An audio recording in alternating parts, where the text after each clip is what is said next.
Hello there, good evening, and welcome down to Ed Live. It is another Saturday evening here, and I'm in the studio with you to talk to you about what is happening in our country. As usually, we use this occasion to keep you updated, to inform you as to what is happening. I want to focus on a couple of things in tonight's program. First and foremost, I want to deal with a bunch of lies and misinformation and attempts to run away and to avoid answering certain questions with regards to a recent meeting that myself and Mr. Joe Hamilton has been talking about a lot, that has to do with Mr.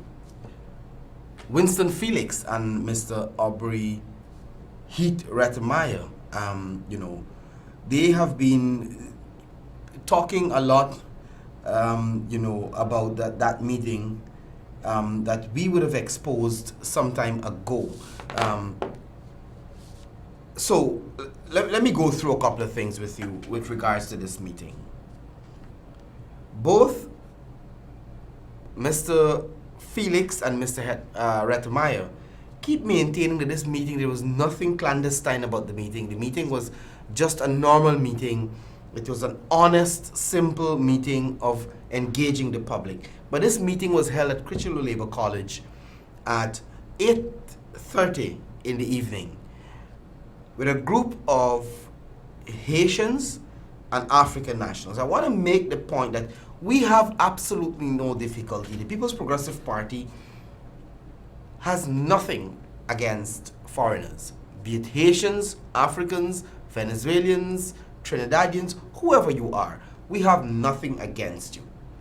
Our problem is when politicians like those in the APNU AFC trying to use you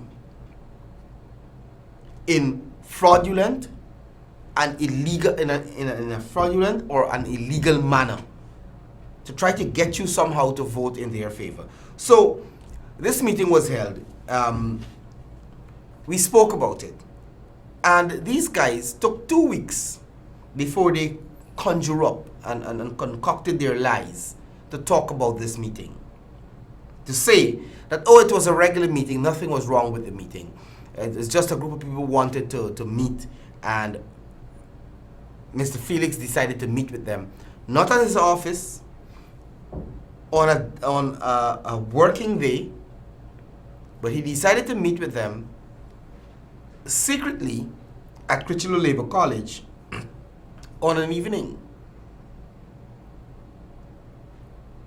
The fact of the matter is that we know the history of the PNC. Those of you who would have seen, there is a video that is circulating with regards to how elections were rigged in our country under Forbes Burnham. And you had people from Jamaica. One lady from Jamaica said, "I've never been to Guyana. I don't know how my name and the names of my children ended up on the list in Guyana, and I voted in Guyana." People from London, people from the US, who never knew about Guyana, voted in those elections. So we know the history. So we have to be guarded. We have to be vigilant to look out.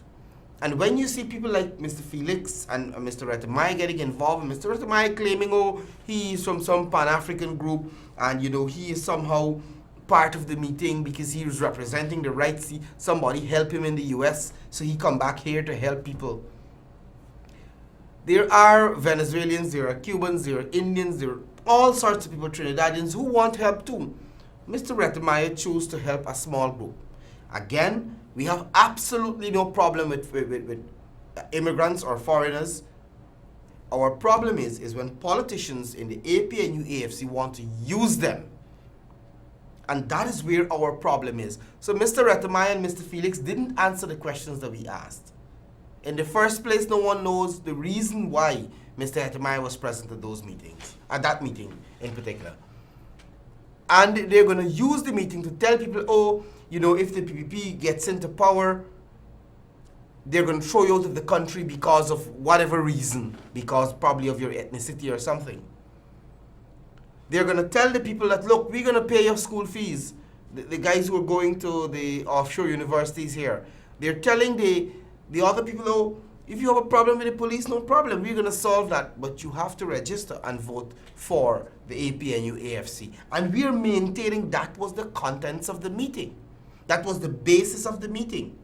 And if you look at the press conference from Mr. Rettemeyer and Mr. Felix, the two guys couldn't even get their lives together. Because Mr. Rettemeyer is saying that the people wrote a letter to Mr. Felix and that is how the meeting happened. Mr. Felix said, no, I don't know what Mr. Rettemeyer is talking about. He called me and invited me to the meeting. If you have a meeting that you're discussing issues that are above board, that there's nothing to be concerned about, it's regular immigration policy matters. Why people are being frisked and they have to lodge their phone? Mr. Rettemeyer to some extent confirmed that there was something to hide because he said, we know people usually record these meetings and so forth. Why don't you want the people to record the meeting? So I want to put to rest that we maintain the position that the meeting and Mr. Rettemeyer's presence was purely political. It was, the intention was to influence these people to say, look, we're going to cut you a deal, we're going to give you citizenship, but you must register and vote for the coalition. We maintain that. That's the bottom line of that meeting. So I've put that to rest. And I am willing to face the courts if they need be. Because I know, I saw Mr. Rettemeyer saying that no one was present there. I just want to remind him he should probably get the surveillance video from Critchlow Labour College, and he'll be surprised. He'll be surprised who was present in the compound and who was present in the meeting that he didn't take note of. So I'll challenge him to get that video, review it. He knows the time of the meeting, the date of the meeting, and review it, and he can come back to me to tell me that nobody was present there who would have shared the information. He should talk with the very people who he took there and ask them who they spoke with after the meeting, who they spoke with before the meeting, who they shared the screenshot of the invite for the meeting, and what is expected to be discussed. He should do that. That's all I'll ask him to do.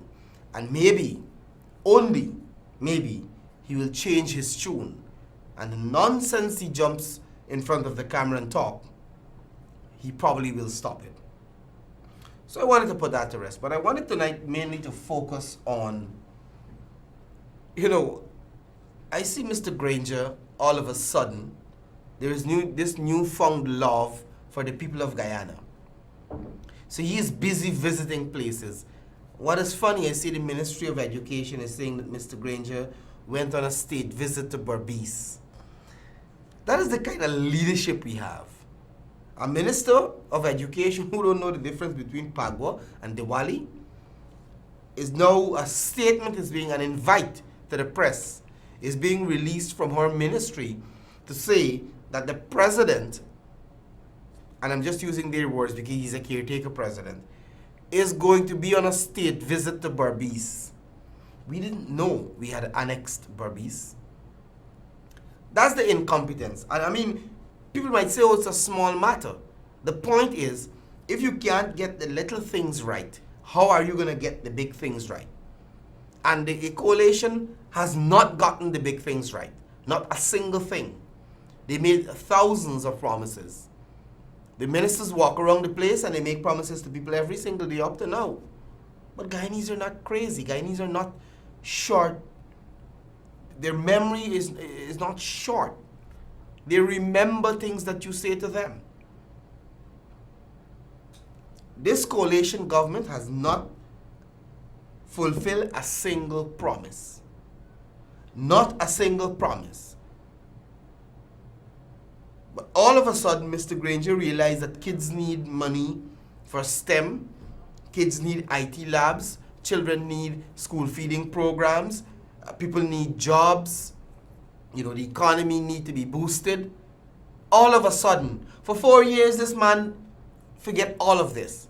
All he was focusing on is to increase the salary of his ministers by 50%, in some cases 100%, to increase his salary and to ensure that these very poor people, one minister during his divorce in 2014 told the court that I have no money at all. You know what I do? To survive, I go to public functions and eat. But less than 5 years after, the man bought a fancy house. And some of them driving Prados and fancy vehicles. And this is not state vehicles. These are personal vehicles. $25–30 million. While our people in this country don't have jobs, their businesses are running down. Look, I spoke with a couple of policemen the other day. I just pop into one of the police stations and said, let me have a talk with the guys. You know, I talk with them, what is going on and so forth. The guys said to me, because they know who I am, what I do. They said to me, brother, let me tell you something. I'm being honest with you. Them men did nothing for the police force. Absolutely nothing. We are worst off. This is what the men said. These lawmen. We are worst off. The 1 month bonus that we used to get, they took it away. They haven't increased police salary. At least substantially. So, every single person that you speak with, I speak with businessmen, I talk to young people, I talk to every single person that I get in contact with, to hear from them what is happening. And if you hear their views, there is one common denominator. We fed up of this corrupt coalition, and because all they've been doing is ensure that they enrich themselves, and they have absolutely no time with the people of this country. So I want to focus a little on, Mr. Granger all of a sudden becomes very busy, right? And he is taking the government to the people. All of a sudden he wants to hear your concerns. For 4 years, going to 5, Mr. Granger didn't care about your concerns. Mr. Granger didn't care if you have a job. Mr. Granger didn't care if you're renting a house and you can't own a land. Mr. Granger didn't care if your street is in a deplorable condition. Mr. Granger didn't care if the kids have to walk through mud to get to school. Mr. Granger didn't care if the parents can afford to send the kids to school. Mr. Granger didn't care if people have jobs, like I said. Mr. Granger didn't care a thing about you. But Mr. Granger realized that the time has come when the people of this country are ready to vote. So all of a sudden, there is this newfound love. The ministers going all over the place. And let me tell you, going all over the place and visiting you, it's not because they now love you. You know why? It's because it's a part of the process of filling their pockets. Hundreds of millions of dollars are being used for this, taking the government to the people. And they can't really account for it. If you were to do an audit of these activities, you will realize a lot of the money is not being spent. A lot of the monies are not being spent. It's going into people's pocket. So, we know what happened in 2014 and 2015. We know the promises that Mr. Granger made. Mr. Granger promised an end to blackout. Mr. Granger promised jobs for youths. Mr. Granger promised respect for women. Mr. Granger promised every possible thing. What Mr. Granger didn't promise is to make you suffer the way we are suffering in this country. But he ensured that he did all he could to bring suffering to the people of this country with 200 plus new taxes, all sorts of fees. I'm seeing GWI is increasing water rates again. You're suffering. I see people complain every day about power outages, blackouts, non-stop. The business community, businesses in this country are dying. The economy is crumbling. And you know what Mr. Granger and his cabal did? They spent everything that the PPP left. And I'm going to share something with you. I'm going to try to get to this issue. I have it. I posted it on my Facebook page. And I'm going to try to share it with you. A couple of things I want to highlight with regards to 2015, when the coalition took office. I'm trying to get it here, and I'm going to share it with you. In 2015, Mr. Granger administration inherited the gross international reserve at the Bank of Guyana, $666.6 million US dollars, close to 700 million US dollars. Mr. Granger and his cabal inherited 25.9 million euros budget support from the EU. Mr. Granger and his cabal inherited 250 million US dollars from Norway. Remember the agreement that Mr. Jagge, when he was president, signed with the Norwegian government to preserve our forest. 250 million US dollars. They inherited 130 million US dollars excuse me, for the CGIA. They inherited 64.6 million from the IDB for power utility upgrade. You're still getting blackout almost daily. They inherited monies, 50 million from the Indian Exim Bank for the East Coast Bypass Road. Excuse me. They inherited $34 million from the CDB for the West Demerara Road upgrade. They inherited 31.7 million from the IDB to fund a water and sanitation infrastructure improvement program. You're still getting dirty water from your taps. Sometimes you don't get water at all. They inherited monies for the Citizen Security Program, for flood risk management, for the Secondary Education Improvement Program. So when this lady talk about, what do you call her? Nicolette Henry talk about improvement in the education system, they inherited a lot of it from the PPP. They inherited money to support the sugar industry, mechanization of the sugar industry. But still these guys crying that they you remember Harman said when they took over the country, the treasury was empty? They took all of this. They got all of this. But 2 months after, they could have increased their salaries by 50% and 100%. These guys did absolutely nothing for the people of this country. With all this money that I'm speaking of, they're borrowing and they're taxing you. So, they're taxing the citizen of this country to show prosperity of the country. So you're becoming poorer. You're spending more money behind taxes, monies that you could have used to get your kids to school, to do all sorts of things. Under the People's Progressive Party, thousands of house lots were given out. Our people, regardless of which political party, it was never a criteria to find out from you, oh, are you supporting the PPP? Which political party are you supporting before you were granted a house lot? You were never asked a question whether your community supports the PPP or not before you get an improved road, or before you get a school, or before you get water supply, before you get electricity. You were never asked those questions. The People's Progressive Party ensured that every single Guyanese benefit from whatever we have in this country, whatever wealth we have.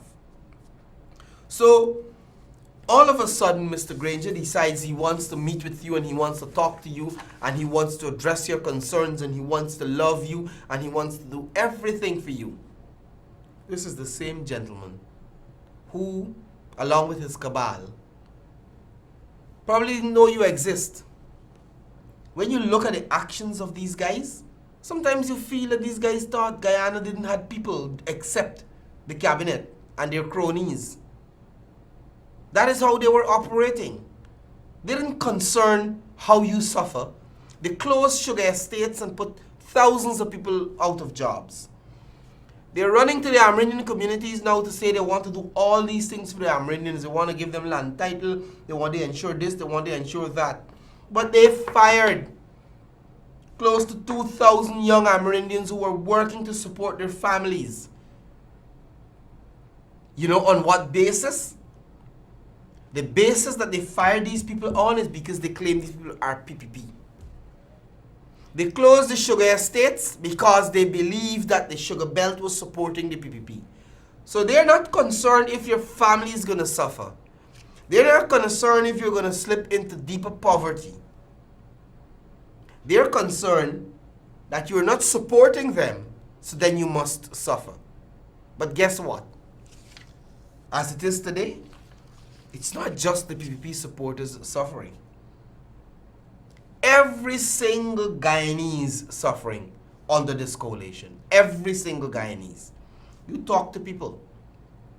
The only people who are not suffering really, and I shouldn't say every single Guyanese, I should say safe and accept their friends and families and cronies to the coalition, every single other person suffering. The very people who put money into their campaign are also suffering. Good evening. Good evening, sir. Hi, good evening, brother. I look at Mr. Grace talking at the Amerindian heritage. He talking about highly education. And they can't come the constitution on to know. Really, guys. Now, we have this stupid Amerindian girl, the PNC Amerindian girl. I wonder if she know about that they ain't doing nothing for the Amerindians, just trying to fool the Amerindians. These people, I don't know what to say. And she talking about the PPP going to court there. If the PPP and the Amerindians going to suffer more plenty, if she knew that. But she's talking about the PPP going to court, and when the no confidence motion was validly passed, which is a article in the Constitution caters for that, it was Basil Williams who ran to the court. Yeah, and they ain't looking at that. They're trying to put it the other way. Why want it to know for the Amerindian people and stupid nowadays? So then getting shine. So hope and know what they're doing. Thanks for coming through, brother. And that's the point, you know. These guys say things somehow because they believe that the people of this country don't read, don't understand what is going on. So they just say things. Good evening. Good night, sir. Hi, good night, brother. This take-caring, undertaking government, they're disgraceful to this country, what they're doing with us. And for me, I hope when the PPP go in power, they must jail them and throw away the key. These criminals. Thank you. Thanks for coming through, brother. That's the thing, you know. People are seeing what is happening. People are seeing how they're thieving the monies. People are seeing how they're pilfering the treasury nakedly. They can't account for $600 million from Durban Park, the white elephant that they built there, that they only use with the shame in their face. They're going to use the facility because they can't do better. They just want to show that this thing has some sort of use. Good evening. Good evening. Good evening, brother. Subject the disturbing one. I have got something to say. The PNC rule Guyana, and they rule for 28 years. And the rule that they rule, they get falsehood and cover truth. And they've got the whole country upside down until today. And PNC gone back there. And then go and take the falsehood again and cover truth as you see at the court. What they do at the court. And they're telling you about 2/3, and we don't know how what kind of figure them coming up is for divide 65. You understand? These people help bend for leather. There's no good in Guyana as long as these people are wrong. You understand? The gas, we not got nothing to forget. Guyanese are not forget that. It's just the big ones will enjoy the benefit. Thanks for coming through, brother. That's all. Yes. Good. Yeah. So I'm gonna take your calls in between, but let me take one more. But I want to talk a little bit about our vision, the People's Progressive Party vision for this country, and what are some of the things the next government, when we win the next elections, what are we going to do for the people of this country? Good evening. Hi, good evening, brother. Good evening, brother. Tonight? I'm good. I'm good. All right, I just want to tell you one question here tonight about the Christian church. They're not making money right now, and none of them come out to say anything about the government. Thanks for coming through. Election, they've been preaching about it. I hear you, brother. Thanks for coming through. Okay, thank you very much. Good evening. Hello. Hello, good evening. I think we lost our one there. All right, so I want to talk to you a little bit about what the People's Progressive Party intends to do. And we have a lot of plans. We have a lot of plans for every single sector of this country. Comrade Fanali, the leader of the opposition, and we've been talking about creating jobs. We believe that the people of this country, our people, need jobs. Thousands of young people coming out of university, coming out of the education system at CSEC, at A levels, at the Technical Institute, and so forth, and they can't get jobs. We believe if we create 10,000 jobs per year, moderate figures, in 5 years we can create 50,000 jobs. And I think I spoke to this a few weeks ago when I said, if we are to revitalize and ensure that construction, we give more house lots, we ensure that construction gets back to where it was, we are talking about probably about 15,000, 20,000 jobs there. If we reopen the sugar estates, we're talking about another close to 10,000 jobs. So you're talking there already 25,000 to 30,000 jobs created. ICT has potential to create significant jobs. If efforts are placed, and this government did absolutely nothing for the agriculture sector. If a focus is placed on agriculture, if we are to diversify our economy, let me just don't focus on agriculture. If you are to diversify our economy, ensure that there is focus on the agriculture sector, there is focus on the services sector, there is focus on the manufacturing sector, I am telling you that thousands of jobs can be created. And every single Guyanese who is of age to work can be employed. We can find jobs to people. We have jobs. We have the avenues to create the jobs. But our government is busy filling their pockets and plan a few fancy trips to go somewhere and to say they're coming to you so that they can make some money, and they have absolutely no concern, or they tell you to go and sell plantain chip and dog food and cocoa price. No disrespect about cocoa price and plantain chip, they're good products, but everybody can't sell that.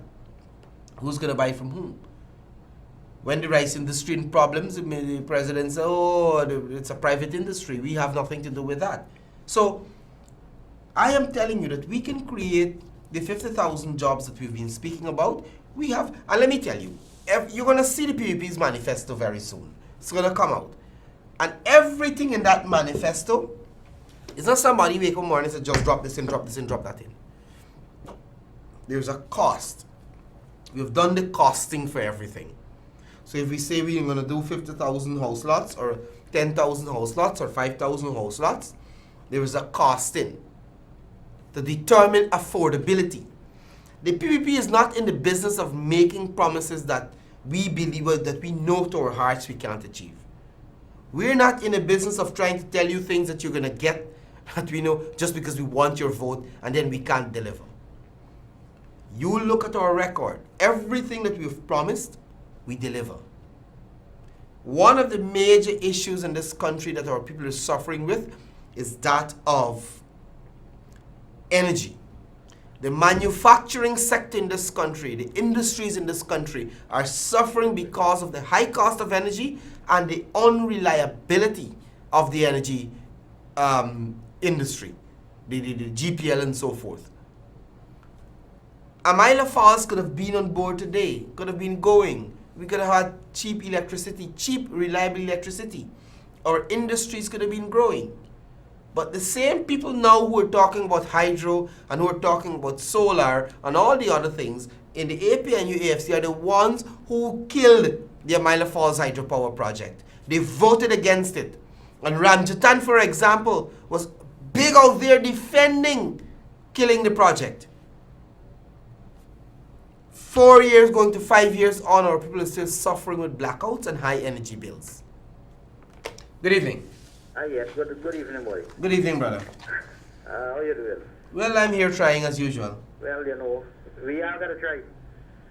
Because I just heard you say that the co-operation plan kept saying, well, you know, you said the government create employment, but the demand tell people want to sell co-operation plants in, and that's food. So you create employment for people. But I wondering to know if the minister or the president, if they just go in any supermarket or any grocery store and buy rations. Because the cost of living now. Sometimes poor people might even can't buy rice to eat. Because everything in the shop and the supermarket way up. Before time people used to go with a little $5,000. $5,000 poor people got to go shop with. Yeah. Minister then could go with, you know, a couple of $100,000 or $1 million and grocery, you know. Them, you know, one of the political parties says some people eat to death and some people starve to death. But this government, they eat it to death and you got the poor people starving to death. But I don't know when the people I will open and see that what this government is doing. This government just care for themselves and they people. Them are concerned about the poorer class of people. Everybody said Jagdev build mansion, Jagdev build big house. Jagdev had a house in Pradoville one, he sell it and he build a next house. But our president, our incompetent president right now, he is only in office for 4 years and he already built one. So we hope that the people could see. And we wish here finally best of luck. And I'm glad if the election could be tomorrow morning, but if I wake up tomorrow morning and hear election, I'm happy for that. Thank you. Thanks for coming through, brother. Good evening. Yes, well, good night. Good night, brother. Yeah, man, I got a problem. This current date is part of the Ministry of Public Works. Just part of the S-man, you know. If you check, it's one ethnic group getting job in Ministry of Public Works. You check it out, well, please. But that's what we've been talking about, the corruption and the kickbacks. Listen to me carefully. I'm a truck driver. I step on the road every day. And whenever there is banner hire for drive these truck, brand new Iveco truck, they don't do nothing but the truck. When you pass in them, they're great in them gears. One they run it on land, suppose I get an aid in there. Rock up the people in them truck.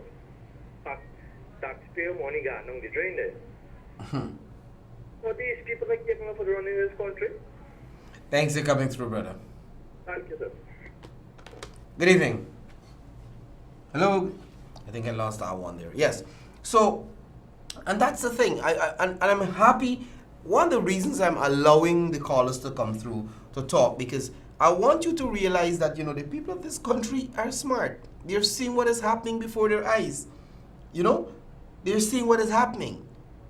But I want to continue a little bit more on some of our plans and programs. And like I said, we're going to be sharing snippets with you, little bits with you, until the manifesto is out there. Then we're going to have more in depth. You're going to have a better idea of what are some of the things we intend to do when we win the next elections, which will be very soon. We're confident that we're going to win the next elections, and because I think the PPP is really the only political party that is a party which is dedicated to ensuring the lives of the people of this country are improved. Good evening. Good night. Hi, good evening, sir.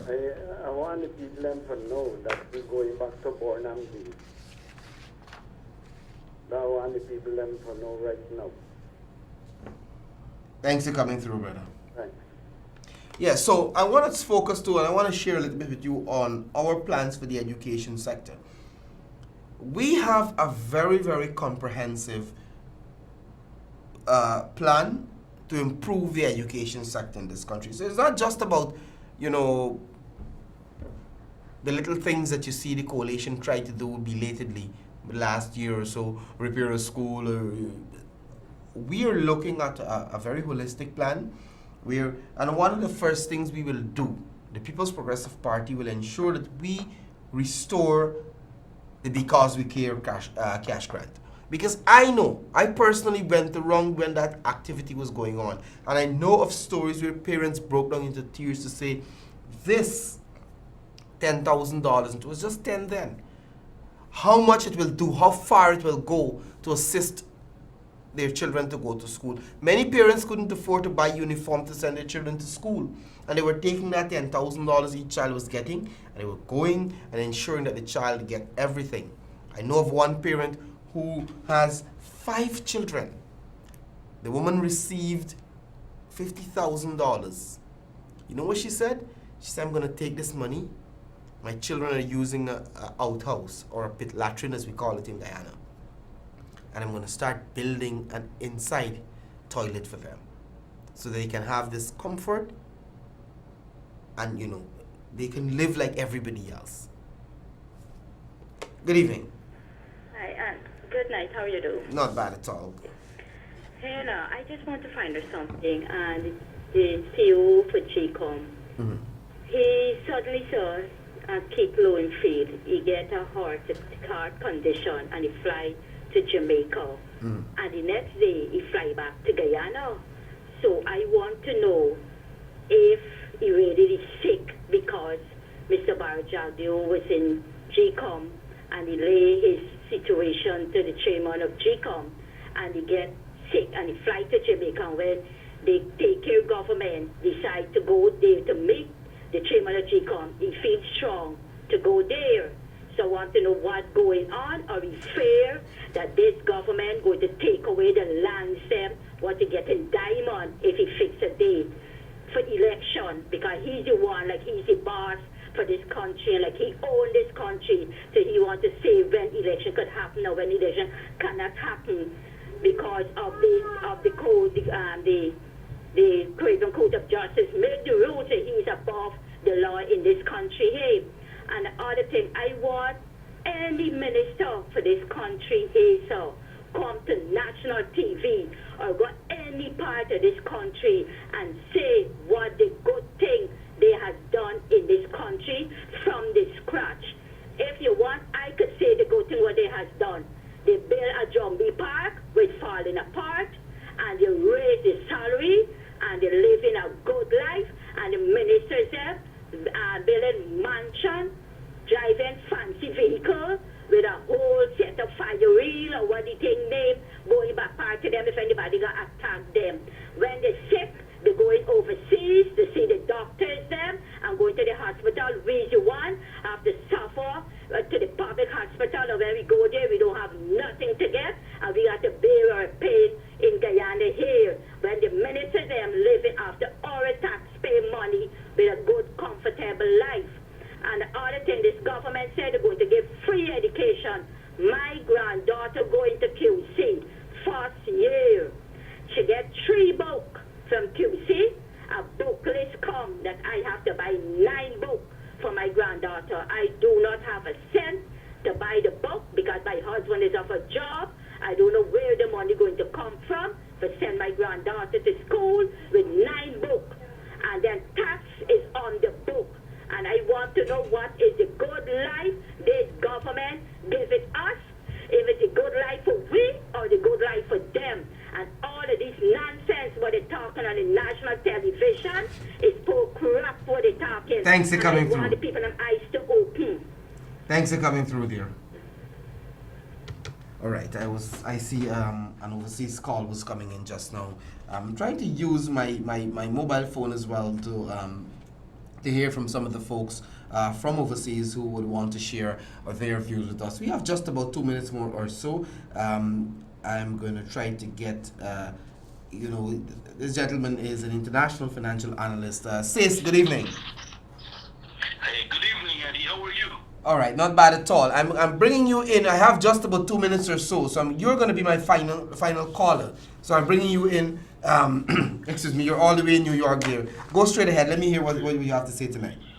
Well, first of all, I want to make it absolutely clear. September 18th, 2019 is upon us in a few days.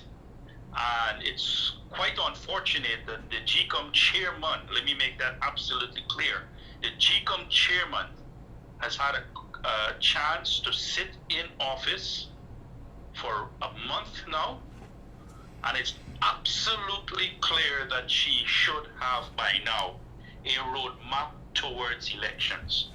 And she needs to communicate with the Guyanese people, not with the PNC or the PPP, but with the Guyanese people on what she is going to do.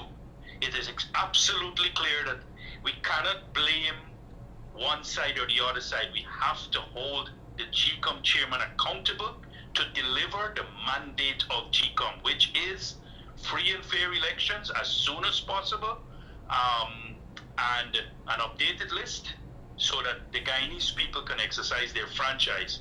The majority of Guyanese, via their representatives in Parliament, has already made a decision. The legislature has accepted that decision. The judiciary has accepted that decision in compliance with the rule of law and the Constitution. The Guyanese people have accepted that decision. The GCOM chairman needs to do her job. Thanks for coming through, Stace. I have to cut you off here because we're out of time, but thanks for coming through. All right? Okay, bye-bye. All right. I'm sure that Stace can probably join me another evening. He has a lot to say with regard to what is happening in our country. Until next week, this is where we're going to wrap things up. We're going to continue this discussion. We're going to talk more about what the People's Progressive Party intends to do when we win the next elections, and we're going to continue to expose the excesses of this coalition government. Until next week, I want to say thanks for being part of this program. Bye for now.